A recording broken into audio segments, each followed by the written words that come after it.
खवड्या डोंगर प्रकरणात आता आणखीन एक धक्कादायक खुलासा।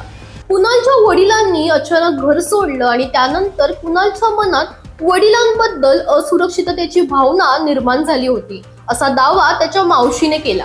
मुरलीधर हे गेल्या 10 वर्षांपासून ड्रायव्हर म्हणून काम करत होते आणि अनेक दिवस घरापासून दूर असायचे। काही महिन्यांपूर्वी नातेवाईकाच्या अंत्यसंस्कारानंतर ते गावातच राहू लागले, पण तब्बल 20 वर्षांनी वडील अचानक गावात राहायला आल्याने 19 वर्षांचा कुणाल दुखावला होता, असं मावशी पल्लवी यांनी सांगितलं।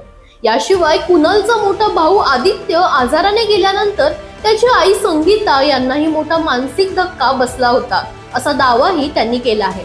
मात्र या सर्व दाव्यांमागचं नेमकं सत्य काय याचा तपास आता महत्त्वाचा ठरणार आहे।